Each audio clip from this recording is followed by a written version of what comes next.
हुकूमत के वज़रा की गुफ्तगू पे ना जाएं। ये टीवी टॉक शो पे भड़के लगाते हैं और जो ही टॉक शो ख़त्म करके निकलते हैं ये हमें फ़ोन करते हैं कि यार हमारी बातों पे ना जाना, हमारे लिए कोई जगह बनाओ, हम मजबूर हैं। इमरान नियाज़ी हमें बहुत दबाव डालता है कि जाके गाली गलौज करके आओ, लेकिन हम बड़े मजबूर हैं, हमारे लिए भी कोई जगह बनाओ। तो इसलिए हुकूमत की वज़रा की बातों को नज़रअंदाज करें। देखिए, शेख रशीद साहब पुराने सियासी कारकुन हैं। मेरा ख्याल है उन्हें अंदाज़ा हो गया है कि इमरान नियाज़ी की गेम इज़ ओवर। जो वज़ीर सुबह को और दिन में ज़ोर ज़ोर से ऑपोजिशन के खिलाफ बोल रहे होते हैं, यूं ही सूरज ढलता है तो शाम को वो ऑपोजिशन से राब्ते कर रहे होते हैं कि हमारे बयानात ना देखा करो, हमारे लिए कोई जगह बनाओ, हमारे लिए कोई गोशा नरम रखो। हम खुद इमरान नियाज़ी से बड़े तंग हैं। क्या करें कि वो मजबूर करता है कि ऑपोजिशन के खिलाफ इस तरह की ज़बान इस्तेमाल करो। इमरान नियाज़ी तन्हा है। इमरान नियाज़ी के वज़ीर उसके मुंह के ऊपर उसकी खुशामद करते हैं, ऑपोजिशन को गालियां निकालते हैं और उसकी पीठ पीछे ये कहते हैं कि इस जैसा नालायक और इस जैसा खुद गर्ज इंसान हमने जिंदगी में नहीं देखा। तो इन वजीरों पे अगर इसकी हुकूमत कायम है तो ये फिर आशियाना या ये घोंसला बहुत ही नापायदार बुनियादों पे कायम है। हम जिससे भी राब्ता कर रहे हैं हमें बहुत ही अल्हम्दुलिल्लाह पॉजिटिव रिस्पांस मिल रहा है और हमें यकीन तो था लेकिन इस कदर अंदाज़ा नहीं था कि खुद पीटीआई के अंदर लोग इमरान नियाज़ी से कितने नालां हैं और कितने नाराज़ हैं, क्योंकि इमरान नियाज़ी ने खुद पीटीआई के अंदर सबकी टिका के बेइज्जती प्रोग्राम किया हुआ है। किसी को इज्जत नहीं दी, किसी को एहतराम नहीं दिया। खुद अपनी पार्टी के अंदर ऑपोजिशन को इज्जत देना तो दूर की बात है, अपने लोगों को इज्जत नहीं दी, क्योंकि ये एक अनापरस्त शख्स है, ये एक खुद गर्ज शख्स है जो समझता है कि इसकी ईगो माउंट एवरेस्ट से ऊंची है और दुनिया में इमरान नियाज़ी वाहिद इंसान है। बाकी जो 6 अरब की आबादी है दुनिया की, वो सारी नालायकों की आबादी है। तो ये एक नफ्सियाती मरीज है, ये वजीर आजम लगने के लायक नहीं है। इनको किसी नफ्सियाती डॉक्टर से इलाज की जरूरत है।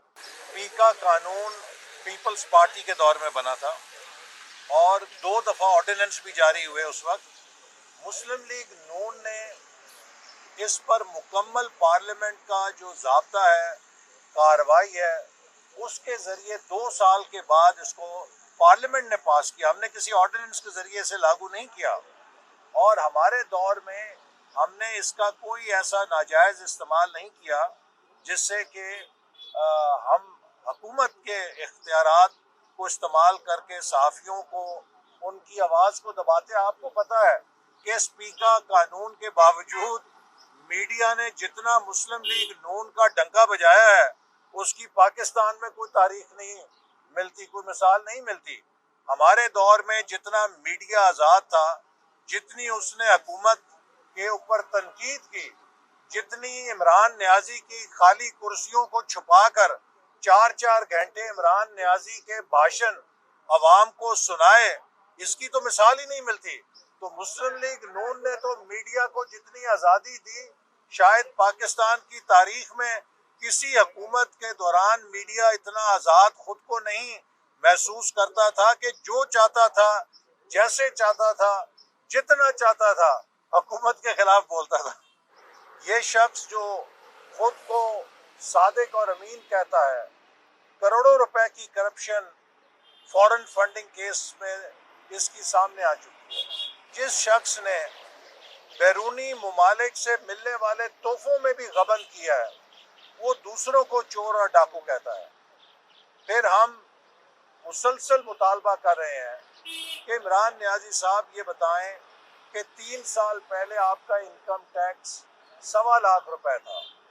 वजीर आजम बनने के बाद 3 سالوں میں 1 کروڑ روپے کیسے ہو گیا؟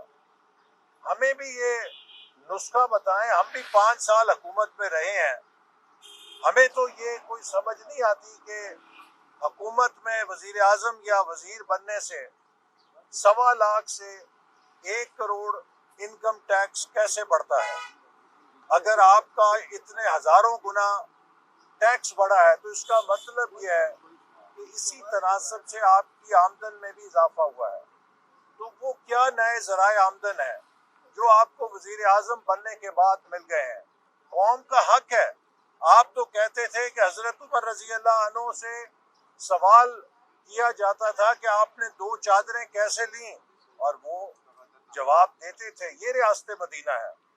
ریاست مدینہ یہ نہیں ہے کہ آپ سے ٹیکس کی تفصیل پوچھی جائے اور آپ لوگوں کو جیل میں پھینک دیں۔ ریاست مدینہ یہ نہیں ہے کہ آپ کو ملنے والے تحفوں کا حساب پوچھا جائے، آپ جیل میں پھینک دیں۔ آپ سے فورن فنڈنگ کیس کا سوال کیا جائے، آپ جیل میں پھینک دیں۔ آپ سے جو بڑے بڑے مافیاز جن کو آپ نے نوازا ہے، جو کرپشن کی داستانیں پورے ملک کے اندر لوگوں کی زبانوں پر ہیں، ان کے بارے میں پوچھا جائے، آپ جیلوں میں ڈال دیں۔ جو پیکا آرڈیننس آپ نے بنایا ہے، کل تک آپ کہتے تھے یہ کالا قانون ہے، کل تک آپ کہتے تھے کسی کو آزادی رائے کے جرم میں جیل میں نہیں ڈالنا چاہیے۔ آج اگر پیکا قانون کالا قانون تھا تو آپ نے تو کالا ترین آرڈیننس جاری کر کے ثابت کر دیا ہے کہ آپ جمہوریت پہ یقین نہیں رکھتے، آپ اختلاف کو برداشت نہیں کر سکتے۔ آج آپ صحافیوں کو اور سیاسی کارکنوں کو ایف آئی اے کے ذریعے اٹھا کر ایک جابرانہ ریاست بنانا چاہتے ہیں۔ ہم اس کا مقابلہ کریں گے اور آپ کو پاکستان کی شناخت اور پاکستان کی جمہوری اساس تبدیل کرنے کی اجازت نہیں دیں گے۔ اور اب آپ بلدیاتی اداروں میں اپنے وزراء کو الیکشن مہم میں جھونکنے کے لیے آرڈیننس لے آئے ہیں۔ میں سمجھتا ہوں کہ یہ الیکشن کمیشن کے اختیارات پہ حملہ ہے۔ الیکشن کے مہم کی ضابطۂ اخلاق الیکشن کمیشن آف پاکستان کا دائرہ اختیار ہے۔ کیا آپ نے یہ آرڈیننس جاری کرنے سے پہلے الیکشن کمیشن آف پاکستان کی رائے لی تھی؟ کیا ان سے کنسلٹیشن کی تھی؟ کیا دیگر پولیٹیکل پارٹیز کے ساتھ، اپوزیشن کے ساتھ کنسلٹیشن کی تھی؟ یہ اس بات کا ثبوت ہے کہ آپ اپنی مرضی کے قوانین بنا کر پاکستان کے قانون کو آپ نے پی ٹی آئی کا آئین بنا لیا ہے۔